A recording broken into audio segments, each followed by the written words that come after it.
Yo creo que hay dos cosas, ¿no?, que hay que subrayar. Y es que se dice que el gobierno está empeñado con la consulta. Quien está empeñado con la consulta son los partidos de la oposición y ciertos medios de comunicación, que solo hablan de la consulta. El gobierno está centrado en la gestión. Y yo coincido, voy más allá de que Isabel Celaá. La economía vasca no está relacionada con la economía española. Las fronteras económicas ya no existen. Está relacionada con la economía europea.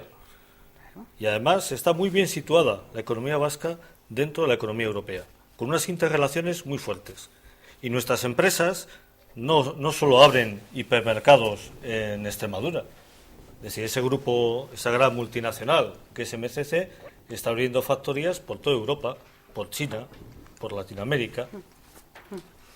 Es decir, y eso es la potencia de la economía vasca, cosa que no hacen otras empresas, que no pueden hacer otras empresas del Estado español. Porque si analizamos la estructura económica del Estado español, y creo que es lo importante, porque aquí se dice, el Partido Popular dice, es que el Partido Socialista no ha hecho nada con la crisis. La crisis esta se origina en un elemento fundamental que es la burbuja inmobiliaria. Es decir, es la especulación con el ladrillo. Vamos a analizar por qué se da eso. ¿Quién infla la burbuja inmobiliaria? El Partido Popular. Los gobiernos del Partido Popular son los que inflaron a las grandes constructoras y a toda la política de desarrollismo del ladrillo a ultranza y de especulación con el suelo. Esa es la realidad. Viene ahora que la burbuja estalla y el Partido Socialista lo primero que se le ocurre es vamos a comprar, como estas grandes empresas especuladoras están en suspensión de pagos y vamos para ayudarles a salir de la suspensión de pagos, vamos a comprarles terreno para hacer pisos. O sea, al final, al especulador, al que ha hecho mal, vamos a beneficiarle. A mí eso, desde el punto de vista de un partido de izquierda, me escandaliza. Pero eso no el gobierno vasco, ¿qué ha hecho frente a esta situación? Además de todas esas medidas y además de la labor diaria.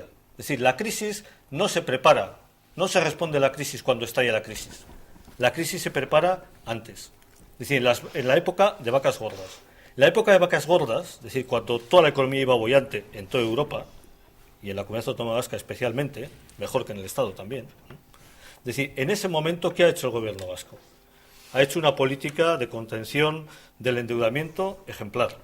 Es la economía pública más saneada de todo el Estado.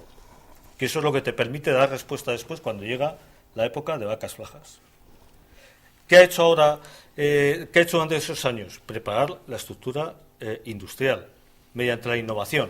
Sí, porque en el mundo de la economía, en esta economía europea, es lo del refrán, ¿no? Camarón que se duerme, la corriente se lo lleva. No te puedes dormir en los laureles. Tienes que ir avanzando cada vez más. Y el gobierno vasco ha apostado por eso, por avanzar cada vez más, y ha apostado por la investigación. Sin tener la competencia, ha invertido mucho más y se ha puesto a niveles muy por encima de lo que es la media del Estado español. Bueno, y en tercer lugar, y acabo ahora con el proceso y la reflexión, sí, cuando ya estalla la crisis. Yo creo que Rafa Larreina está en la Comisión de Economía, ¿no? Cuando estalla la crisis, voy a acabar el razonamiento porque creo que tiene su coherencia. Cuando estalla la crisis, ¿qué hace el gobierno vasco? Además de poner todos los medios y todo lo ahorrado durante esos años, precisamente para incentivar a la economía, para que no caiga la economía como está cayendo en otras partes del Estado español. Lo que hace es tomar medidas para que los especuladores no especulen con la crisis.